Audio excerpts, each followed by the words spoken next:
कल 30 तारीख को एक इन्फॉर्मेशन मिली थी पुलिस को कि मोमिनाबाद लेन नंबर 2 में एक अनकॉन्शियस पर्सन लेटा हुआ है और उसके जब कुछ लोकल लोगों ने उसे शिफ्ट किया जेबीसी बेमिना में, तो वहाँ डॉक्टर ने उसे ब्रॉड डेड डिक्लेयर किया। उन्होंने बताया कि इसकी बॉडी पे मल्टीपल बोन इंजरी हैं जो एक शार्प एज वेपन से लगी हैं। उसके बाद पीएस बटमालू में FIR number 67 under section 302 register हुई और इन्वेस्टिगेशन को प्रोग्रेस में लाया गया। तो जब इन्वेस्टिगेशन के दौरान जब हमारी टीम वहाँ मौके पर पहुंची तो उन्होंने देखा कि वहाँ पूल ऑफ ब्लड था।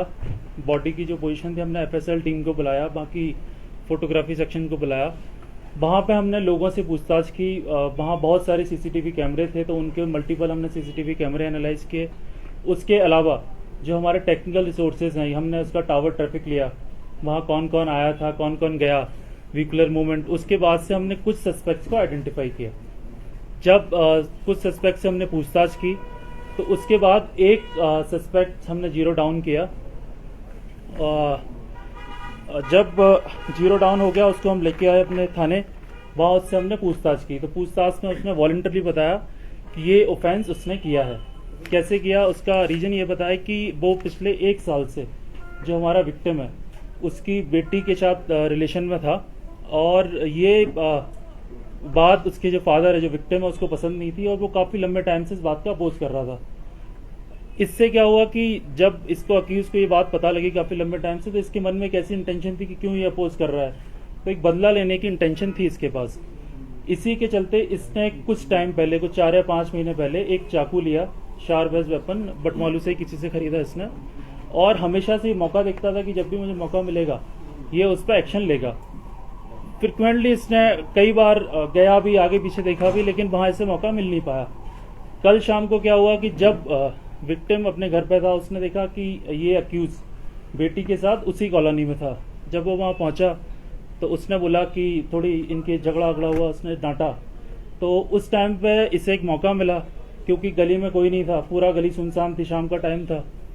इसने चाकू निकाला, जो ये हमेशा अपने साथ रखता था बदला लेने के लिए।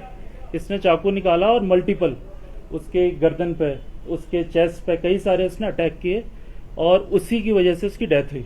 और मौके पे जब ये भाग गया, फिर उसके बाद हमने सीसीटीवी एनालिसिस किया, लोगों से बात की, तो उसको लाया गया। जब इसको थाने लाया गया तो इसने बताया कि इसके इंस्टेंस पे हमने 3 चीज़ें रिकवरी करी। इसकी जो ब्लड स्टेन शर्ट थी जिसपे विक्टिम का ब्लड भी था, वो इसने एक दूसरी जगह छुपा रखी थी। जो इसका चाकू था जिस पर ब्लड लगा हुआ था वो उसने दूसरी जगह छुपा रखा था, और जो इसका ट्राउजर था वो उसने तीसरी जगह छुपा रखा था। ये सारी हमने इसके इंस्टेंस पर रिकवर की है। अक्यूज को हमने अरेस्ट कर लिया है। ये एसएसपी सर की लीडरशिप में विद इन फ्यू आवर्स, क्योंकि शाम का इंसिडेंट 6 बजे का है और रात के 2 बजे तक हमने जो अक्यूज है उसको भी अरेस्ट कर लिया था। तो एक अच्छा है, काफ़ी क्विक एक्शन लिया, इसमें लोगों का सपोर्ट रहा। सीसीटीवी जो लोगों ने लगाए हैं उसका हमें फ़ायदा मिला कि इसको क्रैक करने में।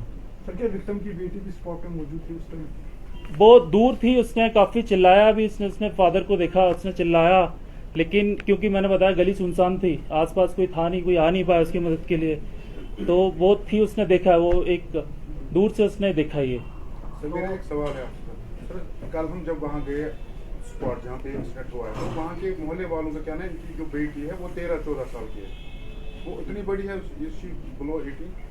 देखिए, ये मैटर ऑफ इन्वेस्टिगेशन है, इस पर हम कर रहे हैं। जैसे ही कुछ आएगा हम आपको आगे बताएंगे इसके बारे में। सर, आपने जो बोला रिलेशन है वो लव अफेयर, ये भी मैटर ऑफ इन्वेस्टिगेशन है। जैसा उसने बताया कि वो रिलेशनशिप में था, तो उसको हम आगे करेंगे। जैसा भी कुछ निकल के आएगा हम आपको बताएंगे।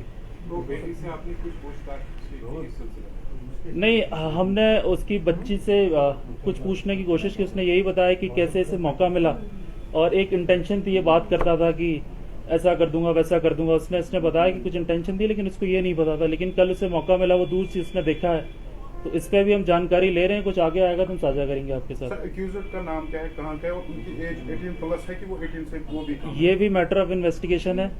ग्रेजुअली जैसे over the period of time हम आगे क्लैरिफाई होंगे, वो हम आपको बताएंगे।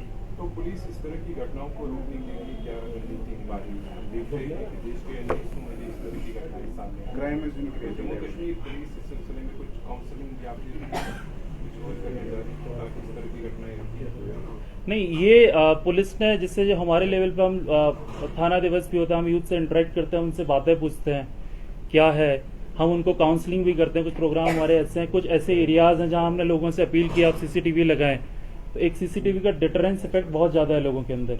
उसके अलावा कुछ जो ऐसे एरियाज हैं जहां हमारी राउंड द क्लॉक पेट्रोलिंग रहती है, आप देखेंगे अगर आप हमारा रिस्पांस टाइम पे देखें तो फोन आने के कुछ ही देर में एक पुलिस की पार्टी मौके पे पहुंच गई थी। आप लोगों से पूछ सकते हैं कि कुछ ही देर में पहुंच गई थी, और जब उसे हॉस्पिटल गया और इतना क्विकली हम लोगों ने सारा जो एविडेंसेस थे उनको कलेक्ट किया, और उसके बेसिस पे आके हमने केस को विद इन फ्यू आवर्स में ही करेक्ट किया। सर, आप